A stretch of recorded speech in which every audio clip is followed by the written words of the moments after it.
Hey, team.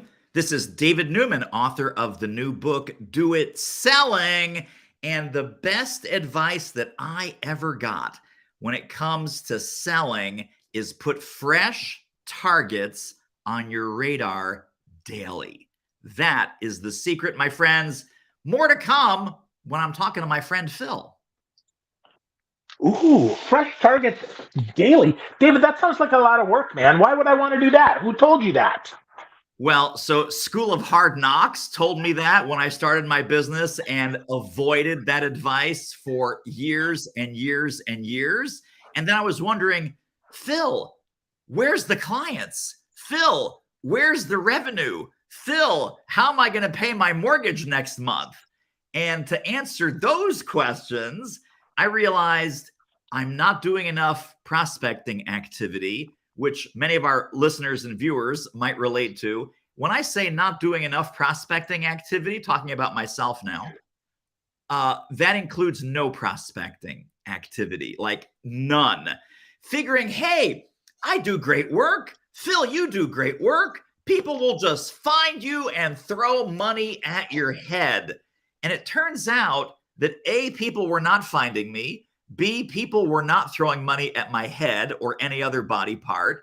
And it was really, really tough to make a living because when you don't fill the top of the funnel, then you don't get to fill the middle of the funnel and you don't get to have sales conversations and you don't get to eat.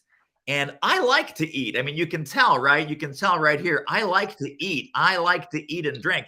And this is a problem when you don't have money because you don't have clients because you did not do enough prospecting activity. So here's what happens, right? We say, well, I'm just going to keep doing what I'm doing.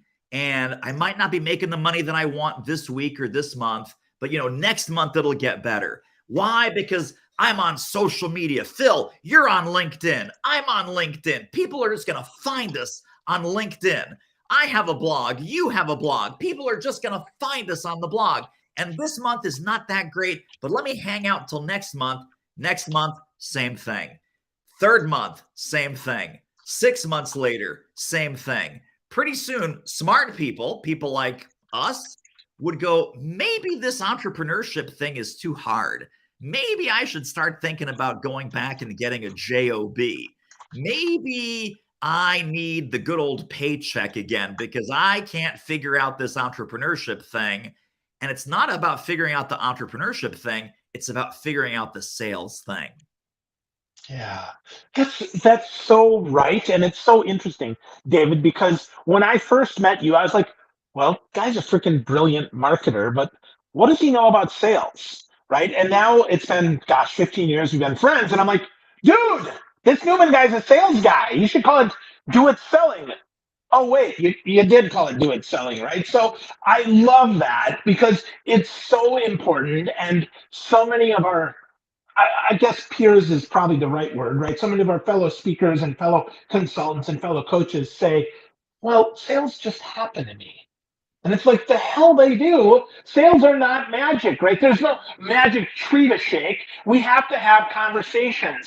So, David, 77 ideas, though, I have to tell you. But this book, I don't think people should just pick it up and say, okay, well, that's a wrap, and then do this.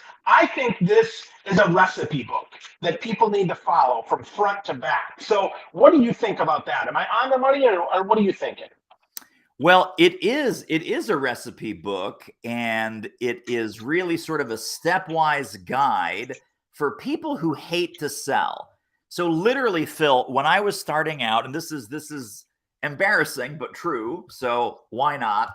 Who would tell an embarrassing story, by the way, that's not true? Who would fabricate an embarrassing story? We're going to fabricate an amazing success story, but people typically don't fabricate an embarrassing, goofy story. So this is real, as is everything that I'm going to share with you today. Uh, People would say early on, David, you just gotta get better at prospecting. And I was like shaking my head and nodding and thanking them for the advice because I would take people out for breakfast and lunch and coffee and, hey, can I pick your brain? And how does this work? And what do you do? And what's the secret to your success? And they said, really, it's about prospecting. what the subtext or the captions in my brain is, okay, that sounds great. Thank you so much for the advice. Just one question. What's prospecting? Like literally, what is prospecting? How do I find these mythical prospects, these potential people that might want to, solve a problem that I can solve or get an outcome that I might help them get? Where do I find them? Like, where in the world? Are they down at the chamber? Are they on LinkedIn? Are they in some portals and communities and forums and groups? And I was asking those questions. Unfortunately, they were hypothetical questions because the real questions have real answers. Guess where they are? They're in your Rolodex. It's your next door neighbor. It's people that you've already encountered in your world. And yes, they're online. Yes, they're in blogs, portals, communities, and forums. Yes, they're in LinkedIn groups. Yes, they're in Facebook groups. Yes, they're at the trade and professional associations of your target industry. But if you never step into those arenas, you will never find them and they will never find you.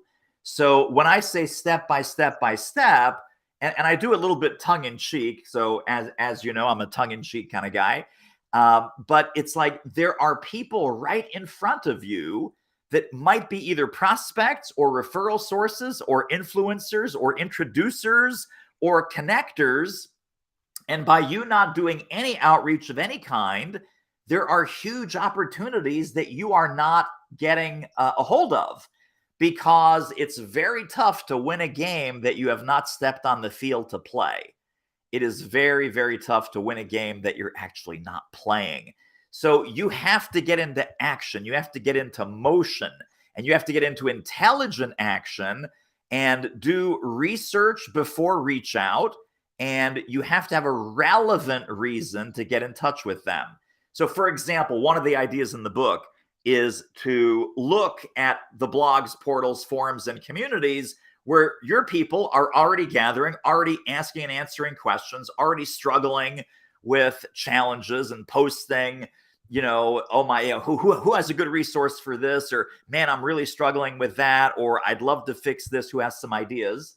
And you contributing in public and then taking that conversation private with private messaging, direct messaging, possibly email if you have their email address, and saying, hey, Barbara, I just saw your post in the XYZ group.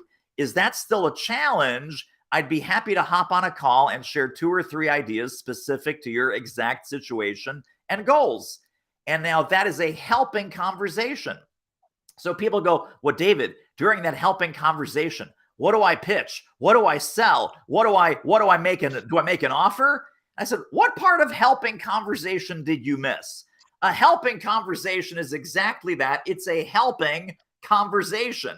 I know, crazy. Now, at the end of that conversation, you may qualify, disqualify these folks. What I like to say, and this happens to be in the Do It Selling book. Hey, Bob, right before you wrap up, I've got one final question for you, and then I'm happy to answer any final questions that you may have. My question is, 2 kinds of folks take me up on this offer to book a chat like we just had. The first kind of person, they just want the free insights, ideas, and recommendations, and that is 100% cool. The second kind of person, of course, they also want the free insights and advice, but they're also test driving what a working relationship with me might feel like. I just got to ask you, which camp do you find yourself in? And if you've done that helping call to the very best of your ability, and you've provided massive value, you've been massively helpful, massively relevant, you will be amazed. About 30%, in my experience and my clients' experiences, about 30% of people will say, you know what, I was in test drive mode. I checked out your website. I looked on LinkedIn. We are looking for some help in this area. I was in test drive mode. So 30%, you're like, no. It's like, yes. Why did they set up the call? Because they were bored? No. Why did they set up the call? There's nothing good on Netflix that day? No. They set up the call because there's an urgent, pervasive, expensive problem, and they wanted to invest 20 or 30 minutes talking to you to see if you might be the right person with the solution. So people are not just setting up these calls. I mean, people are smart. They know that there's business to be transacted, and you're offering help. Maybe it's a source of paid help. Maybe it's just a friend conversation. Maybe it becomes a referral down the road. Maybe that person comes back in 6 months or a year. We don't know. We don't care. The point is, the reason they booked the call is because they need help. So that's 30%. 20%, I'm sorry, 50% will say just purely, thank you so much. This has been super helpful. Don't need help. Wasn't going to hire anyone. Not window shopping. So 30% yes, 50% no. How about the remaining 20%? The remaining 20%, because that call was so valuable and so relevant and so on point, people will tell you, when I booked this call, I had no intention of bringing you in. I had no intention of hiring a speaker or a consultant. I didn't think I needed a coach. But man, I'll tell you, this last 30 minutes, Phil, it's been so valuable. I think we do actually need to talk about what it might look like to bring you in. And I do think we need some help in this area. So that was the helping call. You do not go into sales mode at that point. You set up a second call, and here's the transition. You say, Phil, I'm really honored to hear you say that. Thank you so much. That was not the intention of this call. This was purely a helping call. It was not designed to be a sales pitch or a veiled sales pitch. But because you're interested in finding out more about how we might work together, are you in front of your calendar? Yes, I am. Great. Why don't we set a push pin in the calendar for either Wednesday or Thursday of this week? I've got Wednesday at 10. I've got Thursday at 3. By the way, I'm on Eastern time. Which one works better for you? So before you leave the helping call, you set up the sales call. Now, the beauty of doing this in such a transparent, clear, ethical way is there's no bait and switch, right? You know it's a sales call. They know it's a sales call. And the premise of the conversation is, let's figure out what ways I might be helpful to you on a paid commercial basis. So that would be a great example of social media to a direct message to a helping call to a sales call to a sale. Beautiful. Easy enough to follow, and yet so frequently not done, as we both know. So with that, you talk about in the book the things that many people don't do, and that's MMA. So I was surprised, David. I thought more people were into mixed martial arts. So and MMA is that's not it. That's not it. Although it could be, MMA. It feels that way, right? Yeah. So MMA comes from one of my early mentors and still friends, good friends, named Scott Simons. And this was back when I was lost and clueless and wandering in the forest. And he sat me down one day and he said, David, what are you doing that keeps you busy all day? And I gave him all this. Oh, I'm doing this and I'm blogging. I'm going down to the chamber. I'm hanging out. I'm going to the business card exchange. I'm going to my BNI meeting. I'm blogging. I'm blogging back in 2004. He says, you know what's missing in your business? And I said, no. He says, you're not doing enough MMA. I said, oh, okay. What's MMA? He says, it's the lifeblood of every business. It's called money-making activity. And I was like, damn, I hate when my smart friends are right. I was like, dude, I'm not spending any time in money-making activity. I'm spending time hoping, praying, wishing, planting seeds. I had totally drunk the inbound marketing Kool-Aid. Now, inbound marketing is fantastic. I know you're a big fan, Phil. I'm a big fan. It is necessary, but not sufficient to build a sales machine around your expertise, around your products, around your services. So when I talked to my friend Scott and he says, dude, MMA, every single day, you need to be engaged in MMA, which I have now translated into direct to prospect activity. Direct to prospect activity means anywhere along your sales process. And yes, kids, we're going to explain sales process in a moment. It's like, what's a sales process? I didn't know that either. So every step along your sales process, from initial contact all the way through to signed contract, if you are talking to a prospect, you are communicating, You are sending value items back and forth. You are moving the conversation forward. So you're always getting one step closer to a check. That is the definition of money-making activity. Cleaning your office, not MMA. Posting on random social media, not MMA. Now, let's talk about where these cross over. Let's say that you put a brilliant post, a poignant, moving, tear-jerking post that speaks to your client's most urgent, pervasive, expensive problems, and you post that on LinkedIn. The posting of it is not MMA. When you take that link and you send it to 2 or 3 of your active prospects and you say, hey, Jim, I just posted this on LinkedIn. It reminded me of our conversation that we had last week about problem X. Have a look at it. Feel free to share it with the team. I'm not asking anything. That's a pure give.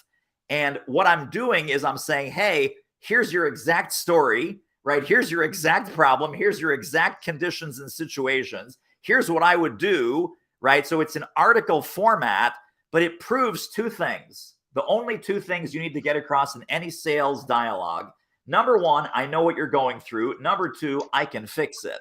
So when you send value content to an active prospect, that piece of content, which itself is not MMA, sending that piece of content to an active prospect, which will move you further down the sales process, that is actually MMA. So every call, every email, every direct message, every text, every video that you send, every audio clip that you send through your LinkedIn app, each of those things, if it's going to a prospect, it counts as MMA. You cannot do, and so our recipe is 5 a day, always in play, meaning 5 touches to an active prospect.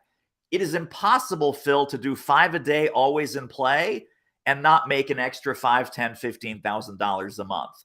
If folks just did that one thing out of the Do It Selling book, where it's like, keep a log of your money-making activities. Every morning, start with 0. You're after the 5 hashtags with the Roman numeral counting system, right? 1, 2, 3, 4, 5/. 5 a day, Monday through Friday. I'll even give you weekends off. I will give you weekends off. But 5 a day, always in play. It's not unusual that people double and triple their business. So we had one client who did this. She came to us making less than 100K. 12 months later, she's making 300K. This year, she's on track to be making 500K, all because 5 a day, always in play. Wow. Wow. It's so interesting because it's not about the creating of the article, though that's important. It's about actually getting it in front of people who can do something with the information and make a decision. Is that Yeah, right? absolutely right. Cool. Cool. So let's talk about that sales process, David, because most folks are like, sales process, like I call people and they say yes or no, and I'm done with it, right? And that's not as a sales process, but that's one that is going to be, maybe 3% successful, perhaps, if they're lucky. So let's talk about a real sales process, David, for consultants, for coaches, for speakers, right? What are we looking at here? What do you recommend? Because I know you've got a lot of this laid out in the book. So let's give them a little bit more value here. Sure. So I think the first piece of any sales process that you design is to take off your consultant hat and take off your sales hat and put on your prospect hat. So when you put on your prospect hat, we get these pitches all the time. We get people emailing us out of the blue. We get random LinkedIn spam. And what's missing from those is research, relevance, and context. So they've done no research on you. It's very often a completely irrelevant offer that they're making. And there's no context, like there's no reason why that they're emailing you on this particular day at this particular time. So think of yourself as a prospect. You're on the receiving end of this. The 3 questions that every prospect asks about any initial outreach from any salesperson or consultant or coach: why this, why me, and why now? Those are the 3 questions. Why am I getting this? Why are they sending this to me specifically? And why at this particular point in time? So let's say that, and I get these all the time. I was looking for my phone here, but my phone is sitting over there on the table. Dear David, I don't know who handles the phone systems for Do It Marketing, but we have this amazing PBX office phone system that you should really take a look at. And what I want to do is kind of hold up my iPhone and go, dude, this is my phone. Our team is all over the world. We don't have a PBX phone system. We don't have an office. We don't have a building. So completely irrelevant, right? Why me? Why this? Why now? Fail, fail, fail. Compare this, and I haven't gotten this pitch, but hear me out and see if you would respond to this if you were me. On LinkedIn, by email, I don't care how it comes in. Dear David, I see that you've written 2 best-selling books, and your new book, Do It Selling, just came out. We're with Amazon Schmeggity Super Service. We help authors like you make sure that all the hard work that you put into your book actually pays off with an enhanced number of sales and reviews and traction and whatever. So let's go through the 3 questions. Why me? Why this? Why now? Why me? Well, because they did 15 minutes of research. And it's like, well, this guy has 2 best-selling books. We know, because we're smart marketers, whenever an author has a new book, they are willing to sell their children, to do whatever it takes to bring attention and love and reviews and respect and recognition to that book. So why me? Got it. Why this? They found my book on Amazon.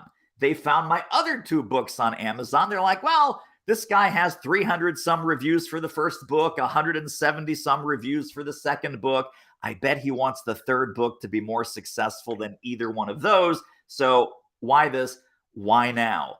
Why not 6 months ago? 6 months ago, this book was a twinkle in my eye. Why not 6 months from now? 6 months from now, it's too late, right? The book either took off or it didn't. So all 3, A+, A+, A+. Why me? Why this? Why now? Now, honestly, I'm sitting in front of my computer. If I were to get that pitch, I would have a conversation with that person. I don't know them from Adam or Eve. I have no idea about their reputation. I have no idea about their track record of success. I have no idea who their other clients are. I might want to find those things out. But man, oh man, 15 minutes of research on a prospect's LinkedIn, their website, their media page, their press release page. Look on YouTube, look in the business journal for the city that they're in, look in the major metropolitan paper, the business section, to see if their CEO has been interviewed or profiled, or there's a story, good, bad, or otherwise, about their company. Check out their stock price, check out the history of their stock price. If it's been up, down, sideways, upside down, underwater, whatever. It's a public company, obviously. If you do that 15 minutes of research, most of your prospecting activity will answer these 3 questions of why this, why me, and why now. And your hit rate will go from 0.5% to probably around 25 or 30%. And by 25 or 30%, I mean that 1 out of 4 or 1 out of 3 people will be happy to talk to you. So you do 5 a day, always in play, 5 prospects, let's say 1 or 2 every single day result in a conversation, right?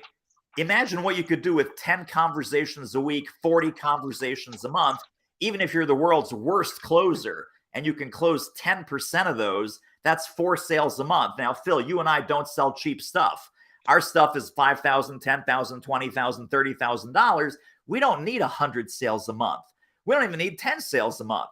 You and I are probably super happy 4, 5, 6 sales a month, and we're sitting pretty for our 10K, 20K, 30K, 50K programs. Everyone wants to have hundreds and hundreds and hundreds of irrelevant leads. I want to have 5 highly curated, incredibly relevant, incredibly relevant and well-researched leads, so I can have an intelligent conversation with them about their favorite topic, them and their company and their team and their problems and their marketing and their sales and what they're up to and what they want to solve and what they want to achieve. So one of the early chapters in the Do It Selling book, I say, if you don't like the word sales and selling, throw those out of your vocabulary. Replace them with two new words: invitation to a conversation, right? An invitation to a conversation is totally non-threatening. Who's afraid of an invitation? Nobody. Usually we have some fun things on the other end of an invitation: a party, wine, cake, bourbon, puppies, barbecue, all kinds of good things come when you receive an invitation. Who's afraid of a conversation? Usually we're not afraid of a conversation. Conversation is a fun exchange of ideas. We get to know other people. They get to know us. That's how we form relationships. Some of these people might become your new friends. Some of these people might become your new best friends. Some of these people might become your new clients. Some of them might become your new referral sources or introducers or influencers. But generally speaking, no one's afraid of a conversation either. So if you totally reframe sales and selling to the one key question, which is, are you inviting enough people to conversations about how you might be able to help them? All of a sudden, the world opens up and sales becomes one of the most fun things that you can spend your time doing professionally. Yeah, who doesn't like to talk to another smart person who might have a problem that I can help with? I mean, I love to help, right? I believe to sell is to serve. So why not have more conversations? I mean, that's so simple and yet so often not done. So with that, David, that's a great beginning of a relationship, right? We did the research, we had the conversation, but then what? I mean, let's talk about that messy middle, because we could talk about closing. I mean, that could be a whole hour that we could spend a week on closing. But let's really talk about that messy middle. What's next, right? We don't get them, or they say not now, or what do we do then, David? Well, so it's two things. One is they say not now, which is a whole different kind of path. Getting from first appointment to second appointment to third appointment, again, depending on how involved this is. Generally speaking, my recommendation for a sales process for trusted advisors like you and me, anywhere from 4 to 7 steps. It is not going to be a long, drawn out 6-month process. We're not selling space stations to NASA. This is a fairly simple sale, right? So high 5-figure, low 6-figure sale in the scope of a corporate sale is not a big ticket item to them. By the way, that's another thing. We talk about some pricing and some mindset things in the book. So when I say 5-6-figure sales are not a big deal to them, please understand that what's a lot of money to you as an independent entrepreneur, what's a lot of money to you might not be a lot of money to them. So that's another aha moment. Like, we're freaking out going, oh my God, it's a big project. It's $120,000. And they're sitting around the table going, yeah, this is some little thing that we might do. It's like $120K. And it's not a big deal to them. But for some reason, we make it some traumatized, oh, biggest sale of my life, biggest sale of my career. And it may be the biggest sale of your career, but it's an everyday purchase for many of your prospects and many of your clients. So I got derailed there. Let's go back to the messy middle of the sales process. What people fail to do is, because how many times have we had a great first conversation, maybe even a great second conversation, and then they go dark. Then they disappear. Then our emails go into a black hole. Our voicemails go unanswered. It's like, what happened? We had 2 fantastic first dates, and now I'm being ghosted. What is going on? Well, here's what typically happened. We call this DPS. Everything has an acronym in the do it selling world. DPS is disappearing prospect syndrome. Disappearing prospect syndrome happens when one of 2 things typically has gone wrong.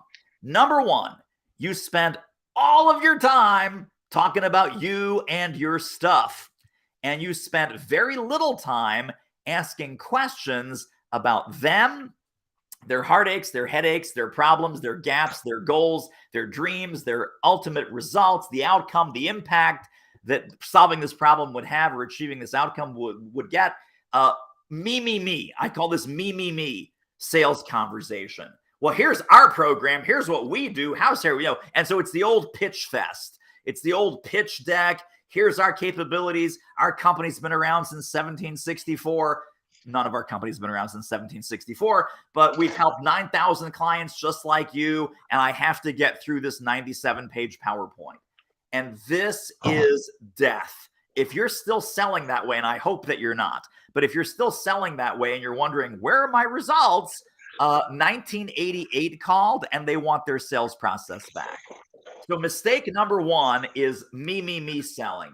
Mistake number two, and this is probably more common, mistake number two is focusing that sales conversation on instead of focusing on questions, you focus on sounding smart and being liked. Here's what the problem is with wanting to sound smart. I know this is kind of counterintuitive. Well, aren't we supposed to sound smart? Actually, you're not. So wanting to sound smart and wanting to be liked cause a couple of different problems. Number one, when you ask a question, they give an answer. You want to sound smart. You're like, yeah, okay, got it. And you don't probe, you don't dig, you don't uncover, you don't find out the reason behind the reason, you don't find out the symptom behind the symptom, you don't uncover the self-soothing delusions, you don't cover some of the lies that prospects tell themselves. Prospects have all the best intentions. Sometimes they lie to themselves about the consequences of this problem or the impact of this decision or whatever it might be. So that is problem number one. Problem number two is wanting to be liked, and that is what I call happy puppy syndrome. So happy puppy syndrome is they say jump and you say how high, and it's a totally subservient sales posture. So it's like, they say, I think we need some training. And then Phil, your comeback would be, oh my gosh, we have the world's best training. We have so much good training. Let me tell you about our training. We have 1-day training, 2-day training, 5-day training, half-day training. What kind of training do you want? And that's called being an order taker. So you need to leave behind this desire to be liked. You need to leave behind this desire to sound smart. And I quote Peter Drucker in the Do It Selling book. Because Drucker is one of the legendary management consultants. He says, at the end of the day, I only have two skills. I'm never afraid of sounding dumb, and I am perpetually curious. So my spin on that is, after the Drucker quote, I say our job in the sales process is to be strategically dumb and perpetually curious. So strategically dumb, they say, well, we want to increase profits. Most people, most consultants that hear we want to increase profits, you'd go into, yeah. Okay, got it. Sure. Great. Drucker and you and me, we should be asking 17 more questions. When you say more profits, exactly what do you mean? When you say more profits, do you mean like, this kind of profit, that kind of profit? Do you mean per salesperson profit? Do you mean per region profit? Do you mean per product line? Tell me about your profits. Tell me about where they've been. Tell me about where you'd like them to be. Can you put a number on it? Can you put a number on it? Can you put a number on it? This is a magic question for all of your sales conversations. When they quantify and specify the actual problem that they have in terms of dollars, hours, percentages, whatever it is, you now have a real handle on the scope and the scale of the problem. Until you do that, you're guessing. And then here's where this ultimately washes out. You're writing a proposal, and then when our clients come to us with us having initially a very surface level conversation, I say, do you have enough information to write the proposal that is exactly, in their words, about exactly what they want, about exactly what's important to them? And our client might go, no, how would I get that? It's by asking those second level, third level, fourth level, fifth level conversations about, tell me about your profit, tell me where it's been, tell me where it's going, what makes you think it's not where it needs to be, what are some danger signs that you're concerned about, do you know what the profit is in your competition? Comparable companies to your size, do you know what their profit margin is? Do you feel that you're ahead? Do you feel that you're behind? Do you feel that you're on pace? Do you have any data? Have you talked to your CFO? Have you talked to your manufacturing folks? Have you talked to your salespeople? Do you know why your profit is not? Are the salespeople caving on price too much? Are the salespeople giving away the farm because they don't have sales skills? Blah, blah, blah, blah, blah. I have 17 questions. When someone says our profits are not where they need to be, you, wanting to sound smart and wanting to be liked, would go, got it, more profits. And you've learned nothing about the company, you've learned nothing about the problem, and you've learned nothing about the urgency triggers that would make them buy your solution to the tune of tens of thousands or hundreds of thousands of dollars, because you're still so busy selling the training or the coaching or the consulting that you fail to uncover the actual problem. I love that, David. We could talk for hours about selling, but I would tell people just go get a copy of the book, right? Pick up Do It Selling, 77 ideas here. It is a recipe book for you. So before I ask the magic question here at the end here, David, Ben Lichtenwaller asked two questions. So first, he wants to know, do you have any review copies available? And if so, right, reach out to Ben. So that's a good question. So And then I do, because even though it's not on Amazon until later, I have a couple of boxes of Special Reserve. It's not quite as good as Special Reserve bourbon, but if you want to email me your physical mailing address, I would be happy to pop a review copy in the mail. And by the way, what a great question. Thank you for asking. That's another Do It Selling principle. You do not ask, you do not get. yeah. Well, speaking of getting, Ben also wants to know when's the audio coming out? So all three versions, the hard copy, the Kindle, and the audiobook, should be available on May 2nd. We had a little bit of a glitch where the Kindle book came out last week, and I was like, whoa, whoa, whoa, whoa, what's going on? So they actually pulled it since then because it was supposed to be on pre-order. One of the big Amazon rules is all the formats have to be available at the same time. You can't release one before the other. We screwed up, and someone let the Kindle out before the hard copy or the audio are available. But all three should be available by May 2nd. Fantastic. Fantastic. Well, Dan Gentry's here as well. Dan, we love you too, buddy. Thanks for saying we're two of your favorite people. We appreciate you too.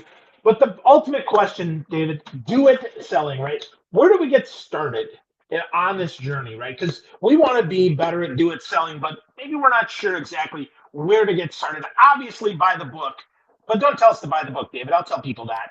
Where do they get started?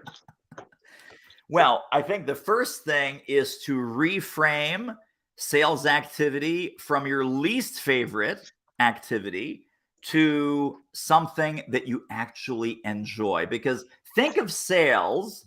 I think this is where we can land the plane.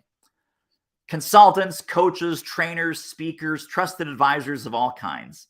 The moment that you're hired, you are in ham heaven. You are loving the client. You're asking a million questions. You're rolling up your sleeves. You're digging into the operating room. Imagine, because I call that post-sale value. Imagine if your sales process was the exact same thing, except it's before you get the check. It's before you run the credit card. And then it becomes pre-sale value. And so the soundbite is the more you treat prospects like clients, the more clients you will get. Because no one's afraid of doing the delivery work after you're hired. Think of sales as the initial phase of delivery. And boom, mic drop, you are healed. You will never sell the same way again. Awesome. Awesome. I love that, David. So, folks, if you want to get a copy of Do It Selling, it is fantastic. David's got a ton of bonuses there for you. Lots of good stuff. If you go to doitmarketing.com/selling, you can pre-order the book. It'll be out on May 2nd, as David mentions. If you're listening, if you're watching, go check that out.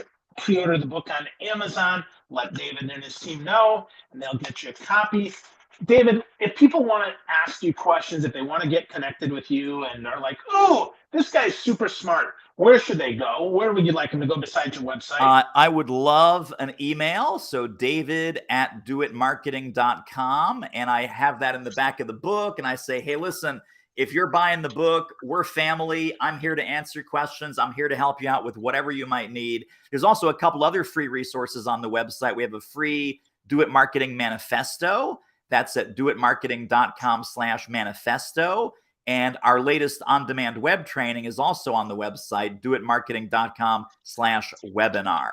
So both of those resources are free. emailing me, I'm happy to, and I do read my own email. People say, "Do you read your own email?" I say, "Yeah, I answer my own phone. I read my own email. I'm not a celebrity, people. I'm just a human being like you, like you, and like Phil, and like all of us." So I do answer my own email, and I would love to hear from you as you're getting ready to ramp up your sales mojo. Awesome. So again, friends, go to doitmarketing.com/selling. Check out doitmarketing.com/manifesto, doitmarketing.com/webinar, or just email David at doitmarketing.com. As always, Mr. Newman, it is a pleasure, my friend. Congratulations on another hit book. Thank you, Phil.